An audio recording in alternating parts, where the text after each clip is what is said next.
Armiq, do të flasim për situatën politike dhe të sigurisë në Kosovë, për zhvillimet e fundit. Ky muaj pritet të jetë i vrrullshëm dhe vendimtar në aspektin politik edhe jo vetëm. Dinamikat në Ballkan lëvizin shumë shpejt, ndikuar edhe nga rrethanat gjeopolitike. Për gjitha këto çështje kam kënaqësinë deri të kem të ftuar zotin Ibrahim Shala, ish-zëdhënësi i PSK-s, njohës si çështjeve të sigurisë, me pozita dhe poste të rëndësishme që ka mbajtur. Zoti Shala, përshëndetje edhe faleminderit shumë. Përshëndetje juve dhe të gjithë teleshikuesve tuaj. Faleminderit. Zoti Shala, ditët e fundit kemi pas dy zhvillime ndoshta kontradiktore. Nga njëra anë Kurti nga 15 marsi pra vallëdritje shile për ligjin për të huaj, duke u dhënë mundësi serbëve pra për qëndruar me leje qëndrimi një vit në Kosovë, ndërkohë që nga ana tjetër Serbia përgjigjet me blerjen e raketave kineze, që sigurisht nuk është se i mori për vendet e tjera, por siç e ka thënë ajo për të mbrojtur me justifikimin nga Alianca Kosovë Shqipëri Kroaci. Jemi të rrezikuar nga veprimet e Serbisë, nga armatimi i saj. Keni prek dy çështje të rëndësishme.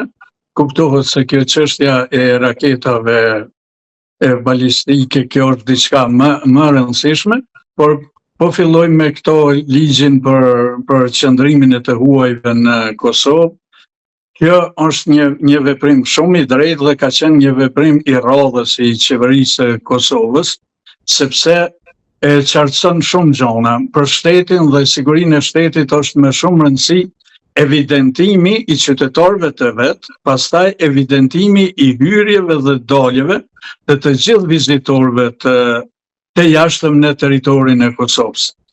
Kjo ka vënë në siklet të gjithë ata që kanë pas një pikpamje se veriu i Kosovës duhet jetë vazhdimsi e territorit të Serbisë brenda territorit të Kosovës, dhe sa herë shkon Kosova duke forcu integritetin e vet përmes kontrollit të dogonave dhe kalimit doganor, kjo sigurisht se e shqetëson Serbinë edhe për krahësit e saj. Kjo nuk është mos kundër komunitetit serb, por është një rregull dhe disiplinë se si funksionojnë shtetet. Shtetet kanë interese të marrin në kontroll hyrjet dhe daljet. Kuptohet se serbët vendor, qytetarët tonë të Kosovës janë shqetësuar për këtë punë, dhe për ato është mirë që të kenë një fazë përshtatshmërie edhe qoftë prej 12 muajve, dhe pastaj të vendoset zbatimi i ploti i kësaj mose. Kuptohet, neve na ka ndodhur njëjtë kështu edhe me targat, na ka ndodhur njëjtë edhe me dokumenta tjera, edhe me çështje tjera, por e kemi pasur se mujt kalojnë shpejt dhe pastaj dobia për Kosovën është shumë e lartë, sepse është bën në marrëveshje, në bashkëpunim, në koordinim edhe me drejtuesit të Bashkimit Evropian, dhe kjo është një veprim i domosdoshëm që nuk duhet të shqetësoj askënd, as qytetarët tonë, as Serbinë. Serbia nuk blen armatim për shkak të kësaj pune. Serbia blen. Të lutem përpara se kalojmë tek armatimi, se ka një pjesë të opinionit që mendojnë që me këtë Kurti nisi zbatimin e asociacionit Zajednicës, pra duke pranuar pjesë nga aneksi i Ohrit, që u përshëndet edhe nga Vučić kjo hyrje në fuqi e këtij ligji. Ajo mund të interpretohet sipas pozicioneve politike të njerëzve dhe pikpamjeve të tyre që kanë. Por nëse dikush thotë jemi qeron këtë banesë deri 12 muaj, dhe kur të kalon 12 muaj ndryshon raporti i kësaj, dhe praktika na ka treguar se ka ndryshuar, atëherë nëse i ngutet dikujt për 12 muaj, nuk mendoj se e ka shqetësim serioz, po hyn në kuadër të luftës politike. Pastaj kisha më shtu edhe disa interpretime nga qytetarët e Shqipërisë, cilët disa kanë ngritë zonën në këtë drejtim, sidomos të zonës kufitore me Kosovën. Ata duhet ta kuptojnë edhe këtë pozicion të qeverisë së Kosovës, sepse më vonë gjithçka pas 12 muajve do të jetë e trajtuar më ndrysh dhe do të ketë shumë sqarime dhe do të ketë shumë pika vend për mi deri atëherë.